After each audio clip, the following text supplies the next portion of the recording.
Hey guys, welcome back to Tanks with Final. Today we've got a new series that we may or may not start, depends how this one goes. We have 2 subscriber replays for you. So first one, we are here with Zijing. He's a good old bloke from the Rain clan. Sent this in to me a couple of weeks ago, and I've had it sitting there and I just haven't really had anything else to pair it with. But today I do. I have a T37 replay to pair it with. So basically just a couple of subscriber replays that worked well. This one here it's a bit slower. It's not as vigorous or actiony as some that you may be used to, but it's just a really good game. It's hard to put, but he's in the object 140, I believe. And anyway, so he's come down the middle of the map on Mountain Pass, getting some shots with the Centurion 7-1, and he's dead. So that's 1 kill already. So he's done a total of 363 damage, but he's just staying down here. So we've got a couple of heavies coming down from the north of the ice road, coming to meet some more heavies, but that Object 257 really hit him. He did a whopping 426 damage and took the Amarak out at the same time.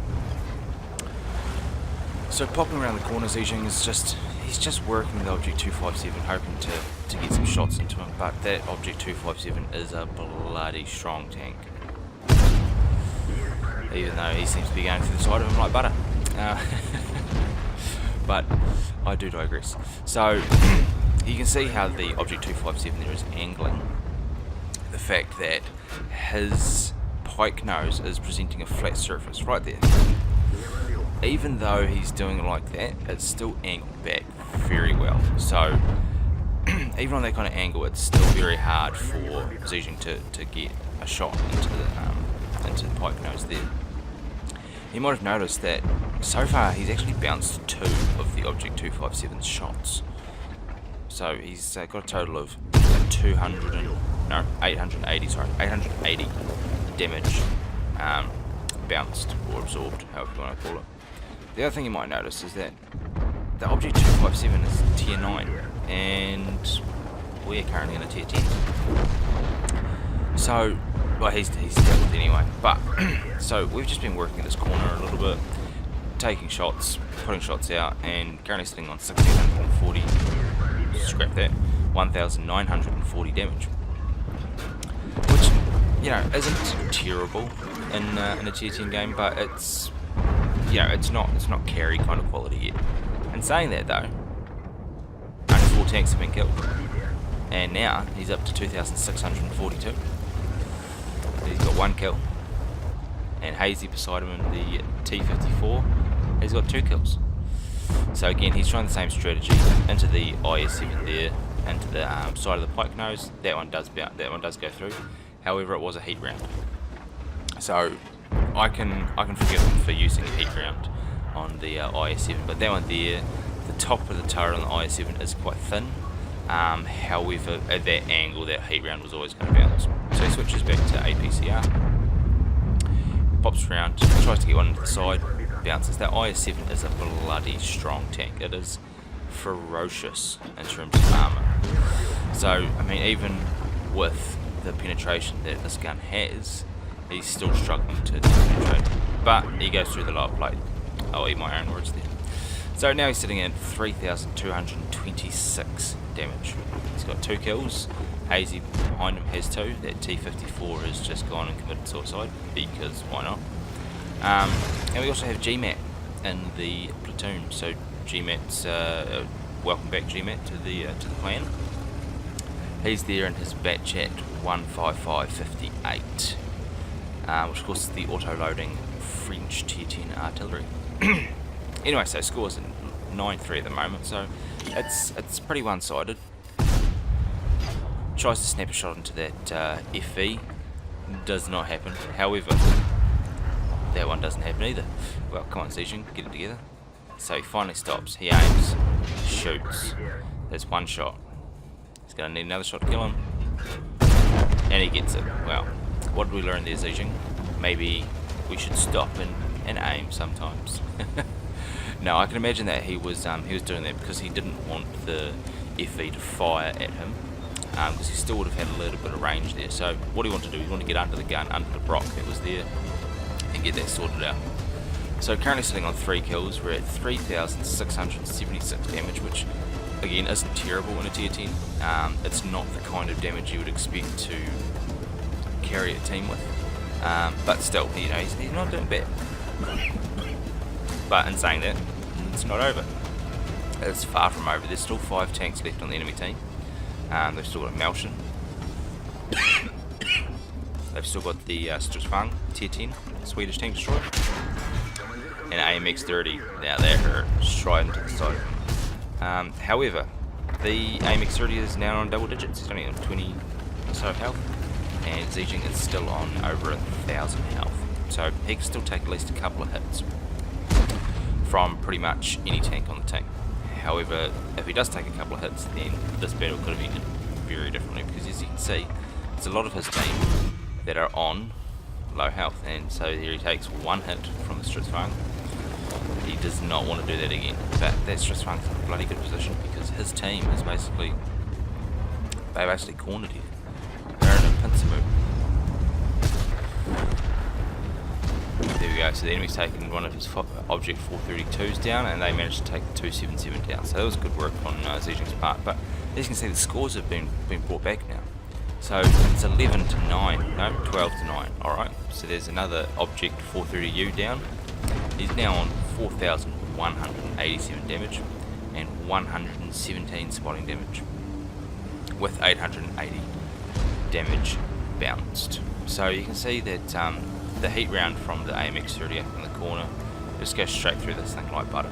It does have good armor, but when you're doing 300 plus millimeters penetration, this tank's just not going to stop it. There's the Malshin, stops, aims, takes a shot, boom, headshot. So he's on 5 kills. He's on a top gun. If he can get this Stridsvagn, that's a top gun for him. However, the team is capping, so we're looking at 20 seconds left. Do we think he can do it? I mean, I know last time they pulled out of the cap to stop it, but I imagine at this point, they're all one shots for the Stridsvagn, and that Stridsvagn has a bloody good reload. He gets one shot into them. He's got 5 seconds left. They really need to work together on this. Oh, another one. So he's on 4,913 damage. One more. Boom. Beautiful. He also got 1,000 spotting damage on that. So that was a total just under 5,000 damage and just over 1,200 assistance damage. So there you go, Zijing. Thank you for sending that in, and we hope to see you on here again soon. Now, something completely different.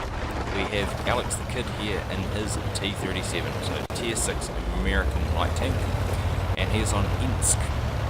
Now, Ensk is quite a small map. It's never really been known for light tank, I guess, just because it's so small and there's so many obstacles that anyone could be hiding around anyone at any time. So it really does take a good light tank drive to do well on this map. I know we have a big open field here, but it's very open, so any tank destroyer on the enemy team, if they spot you, you're gone. There's no ifs or buts or what's about it. Anyway, so Alex is here on Ensk in his T-37. He's top tier, which doesn't happen terribly often, as he gets pushed by that Stug 4 there, but he refrains from shooting at him. Yes, so it doesn't happen very often that you get top tier on T-37 on a map like this, but he is making the most of it, even with that terrible accuracy for sniping on the T-37. However, some of you more eagle-eyed, link in the description, some of you more eagle-eyed viewers may have noticed that he is packing a lot of gold. Now, I gave him a lot of stick for this, and it almost put me off recording it, just because, if you're firing nothing but gold, it's not hard to do well. However, I watched the replay and I decided, even if he was firing gold the whole time, he still did a bloody good job. And then also special shout out to the Panzer 4H for his teams as well. So we're currently sitting at 3-7-4-8. Okay, so 4-9. Right, it's not really going 4-10. It's not really going Alex's way here. And as you saw in the previous game, the enemy was at 5-10. And they got smashed. So now we're at 60. Starting to bring it back a bit. He's firing on the move at the M8A1. It's the Tier 4 American TD. And he's really not doing much. So he's just blind firing. And there he is there. So he's going to try and snap a shot into him. No, not going to happen. So, doesn't fire there. Most likely so he can get some of his camera running back. But the Panzer 4H takes him out anyway. So, now it's still not looking that great. We're at 7-12. So he has himself, he has a Panzer 4H, and he has an A20. Which really does not really leave a lot. Especially when they've got a KV-85, they've got an M44, Stug. We have 3 artillery in total, as Alex has just found out then. M3 Lee, well, yeah, he's never really going to carry a game, is he? But, did you see that? So he just reset the cap on a blind fire. It's not bad. It's not bad at all. Anyway, so, carrying on. We have 2 artillery down there. We have the A20 and the Panzer 4H down the end there as well. Hoping to get some kills. So what you see Alex here do, he's got a camo net and he's got binos. Takes out that M3 Lee, beautiful shot. Moves back, takes out the Stug, beautiful shot. So now we're down to 11-12. Bounces off the KV-85. Now, the KV-85 could very well carry this match. It's not unheard of. He has a nice gun. And he's got good armour. However, he is showing the back of his tank to Alex. And even the turret as well. So, it doesn't do a lot of damage, the T-37, but it does enough to cause problems. Especially with the rate of fire on this thing. The rate of fire on this thing is just bonkers. So he's got his camera net up again. KV-85 takes out the A20. He's popping a few more shots in to that KV-85. Managed to track him. Can he kill him? Can he kill him? Yes, he can. Alright, now there's a T-21 coming up. What's this T-21 going to do? Manages to track T-21. Takes a shot from him. Goes into the ram. Does 32 damage to him. But the T-21 does 42 damage. T-21 gets his ammo rack. This T-21 is very nearly gets him. And that could have been the match. So there's also still the Birch gun on the enemy team, but we've turned around, so it's 14-13 now. Done bloody well. I mean, we're looking at just under 2,000 damage. Not a lot of spotting damage, which is kind of strange for a light tank. Although Alex, your driving skills do need to improve on that one.